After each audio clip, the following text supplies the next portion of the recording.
Hello friends, welcome to Sun Study. दोस्तों, हम लोग पढ़ रहे हैं करंट अफेयर्स जुलाई 2020 से और अभी तक के क्वेश्चंस। ठीक, हमने इससे पहले 6 क्लास डिस्कस कर ली हैं। आज हमारी 7वीं क्लास होगी। तो क्लास से आगे बढ़ने से पहले बस अगर आपने सन स्टडी को सब्सक्राइब नहीं किया तो सब्सक्राइब कर लीजिए और बेल आइकन को प्रेस कर लीजिए, जिससे आने वाली सभी वीडियो की अपडेट आपको मिलती रहे।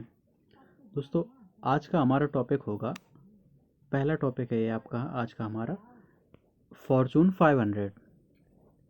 ठीक, तो फॉर्चून 500 के बारे में जानते हैं। तो ये जो फॉर्चून 500 है, तो ये विश्व की जो 500 सबसे बड़ी कंपनियां हैं, यानी टॉप रैंकर जो कंपनियां हैं, बड़ी कंपनियां हैं, उनकी जो सबसे बड़ी कंपनियां हैं, वो उनकी ये लिस्ट है फॉर्चून 500 के नाम से। ठीक, ये फॉर्चून पत्रिका में निकाली जाती है।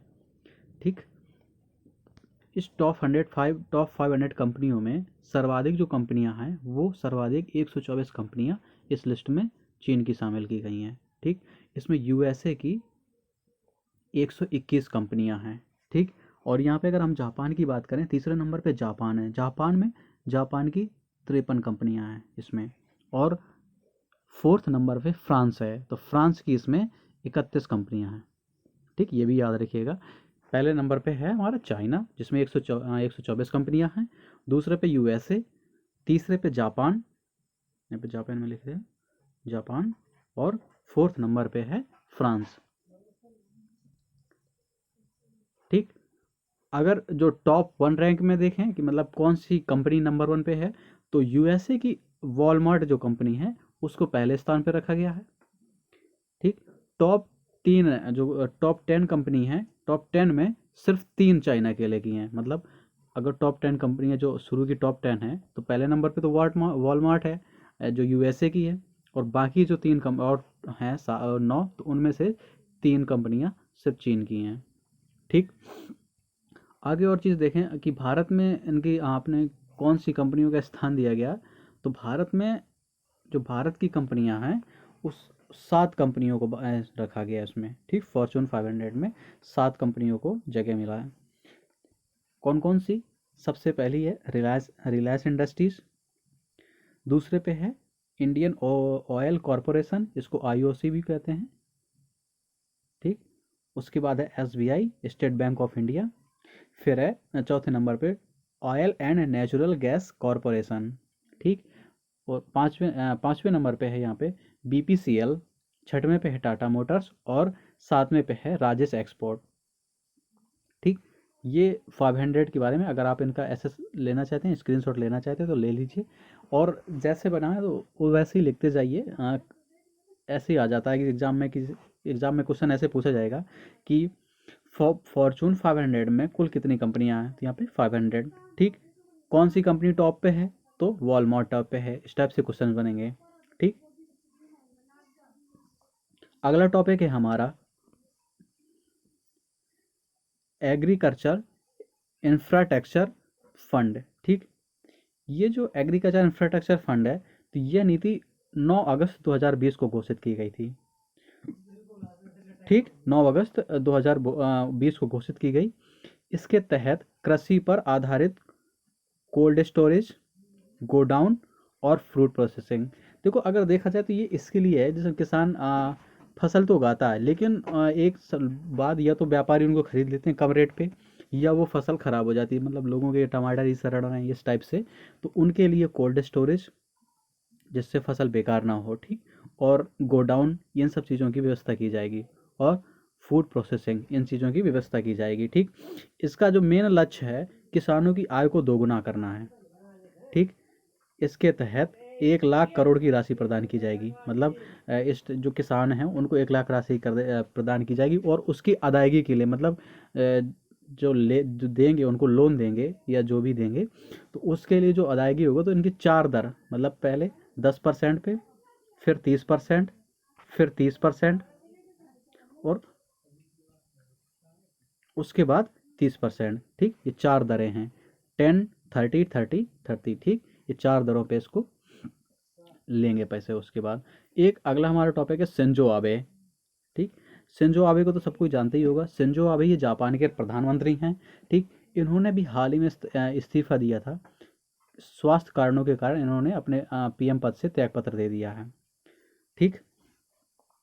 अगर करंट पीएम की बात की जाए कि जापान के करंट पीएम कौन है, तो जापान के करंट पीएम हैं योशिहिडे सुगा।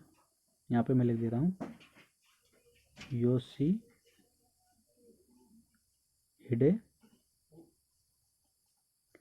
ठीक, और ये सुगा, ठीक, ये इस समय वहाँ के पीएम हैं। ठीक। शिंजो आबे जापान के सर्वाधिक समय तक पीएम भी रहे। ठीक, ये बात भी याद रखिएगा। इन्होंने जापान की जो सेल्फ डिफेंस फोर्सेस है उसको सबसे अधिक शक्तिशाली बनाया है। ठीक, इसको शक्तिशाली बनाने के लिए इन्होंने आर्टिकल 9 में जो वहाँ पे संविधान में जो ठीक है उनका संविधान था, उसके आर्टिकल 9 में संशोधन भी किया था। ठीक, जो इनकी जो आर्थिक नीतियाँ हैं उसको अबेनोमिक्स भी बोला जाता है। ठीक, अगर आ जाए क्वेश्चन कि अबनोमिक्स क्या है, तो ये इनकी जो आर्थिक नीतियाँ शिंजो आबे की, उनकी अबनोमिक्स इनकी आर्थिक नीतियाँ हैं। ठीक, जिसके तहत जो मतलब अबनोमिक्स के तहत मौद्रिक नीति को उदार बनाया जाता है, यानी लचीला बनाया जाता है। ठीक, अगर और जाने शिंजो आबे के बारे में, तो इनको ये हैं शिंजो आबे, ये जो पीएम नरेंद्र मोदी के साथ दिख रहे हैं ये शिंजो आबे हैं, और ये अभी करंट पीएम हैं जो वहाँ के अभी योशिहिडे सुगा, ये हैं योशिहिडे सुगा। एक बात और याद रखिएगा शिंजो आबे के बारे में, शिंजो आबे के अभी हाल ही में पद्म विभूषण, जो भारत का सर्वोच्च दूसरा सम्मान है। ठीक, सबसे पहले होता है भारत रत्न, पहले नंबर पे भारत का सर्वोच्च सम्मान, उसके बाद होता है पद्म विभूषण। ठीक, उसके बाद होता है पद्म भूषण, और फिर होता है चौथे नंबर पे पद्म श्री। ये अभी भी याद रखिएगा।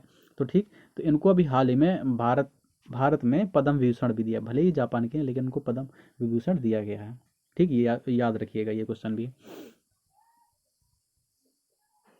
आगे हमारा क्वेश्चन है द मिस्टिकल ट्रायंगल। ठीक, ये मिस्टिकल ट्रायंगल में अभी हाल ही में इसमें 3 स्थान जो जगह हैं उनको शामिल किया गया है। एक है महेश्वर, दूसरा मांडू, और तीसरा ओमकेश्वर। ठीक, ये तीनों जगह एमपी में हैं। ठीक, तीनों जगह एमपी की हैं। अगर महेश्वर की बात जाने, तो ये जो महेश्वर है ये खरगोन जिला में एक स्थान है, वहीं पे ये मंदिर भी बना है। ठीक, बाकी ये सब मंदिर भी हैं और स्थान भी हैं। ठीक, अगर यहाँ पे महेश्वर की बात करें तो महेश्वर की जनसंख्या है इस समय 30,000। ठीक, और जो जिला है इसका नाम है खरगोन, खरगोन जिला में ये महेश्वर स्थान है। ठीक, ये एक शहर है, और जो शहर 154 मीटर ऊंचाई पे बसा हुआ है। ठीक, आगे चलते हैं हम योग विश्वविद्यालय। ठीक, इसके बारे में जानते हैं योग विश्वविद्यालय क्या है। तो योग विश्वविद्यालय जो है अभी यूएसए के लॉस एंजल में भारत से बाहर पहला योग विश्वविद्यालय बना गया है, जिसका नाम है स्वामी विवेकानंद योग विश्वविद्यालय। मतलब ये अभी अपने इंडिया में तो योग विश्वविद्यालय की स्थापना हो चुकी थी, लेकिन भारत से बाहर पहला योग विश्वविद्यालय है ये। ठीक, इसलिए इंपॉर्टेंट है, याद रखिएगा। ठीक, इनको नाम दिया गया स्वामी विवेकानंद के नाम पे, स्वामी विवेकानंद योग विश्वविद्यालय। वो इस वजह से कि जो स्वामी विवेकानंद जब अमेरिका गए थे तो उन्होंने अपना पहला जो स्पीच है वो लॉस एंजल्स में ही दिया था। ठीक, ये यहाँ पे है, भारत का पहला योग विश्वविद्यालय है। बात समझ में आई। आगे हम चलते हैं, अगला हमारा क्वेश्चन है श्रीलंका के संसदीय चुनाव। ठीक, तो श्रीलंका के संसदीय चुनाव अभी हाल ही में संपन्न हुए थे। तो वहाँ की जो पार्टी है पीपल्स पार्टी, उसको 2/3 बहुमत मिला था। ठीक, और वहाँ जो ये कहा जाता है कि जो पीपल्स पार्टी है वो चाइना समर्थक पार्टी है। ठीक, पीएम घोषित किया गया है महिंद्रा राजपक्षे को। ठीक, महिंद्रा राजपक्षे के भाई हैं जो गोडबाया राजपक्षे, इन्हीं के सगे भाई हैं, इनको राष्ट्रपति वहाँ का नियुक्त किया गया है। ठीक, अगर हम महिंद्रा राजपक्षे के बारे में बात करें तो ये चौथी बार श्रीलंका के पीएम बनाए गए हैं। ठीक, अगर हम इनकी बात करें तो ये हैं महिंद्रा राजपक्षे, और ये हैं उनके भाई गोडबाया राजपक्षे, ये वहाँ के प्रधानमंत्री हैं करंट में, और ये इनके राष्ट्रपति हैं, प्रेसिडेंट। ठीक, ये वहाँ के प्रेसिडेंट हैं। आगे हम चलते हैं, अगला क्वेश्चन है हमारा अर्थ ओवरशूट डे। ठीक, अर्थ ओवरशूट डे क्या होता है इसके बारे में जानते हैं।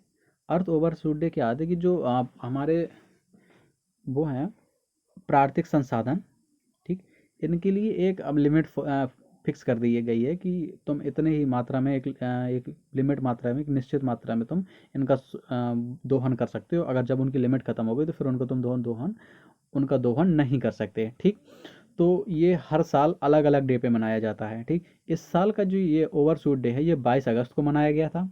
ठीक, 22 अगस्त 2020 को अर्थ ओवरशूट डे मनाया गया। ठीक, इसका तात्पर्य है कि वर्ष भर के लिए प्राकृतिक संसाधनों का दोहन इसी दिन कर लिया गया। मतलब एक लिमिट होती है कि तुम जैसे मान लो अगर इंडिया है तो इमीडिएट इंडिया को कहा कि तुम इतना मतलब फोर्थ कर घोषित, मतलब तुम एक दोहन कर सकते हो। ठीक, उसके आगे नहीं कर सकते। तो जब ये इंडिया इस लक्ष्य को प्राप्त कर लेगा उसके बाद इनको प्राकृतिक संसाधन को दोहन नहीं करने दिया जाएगा।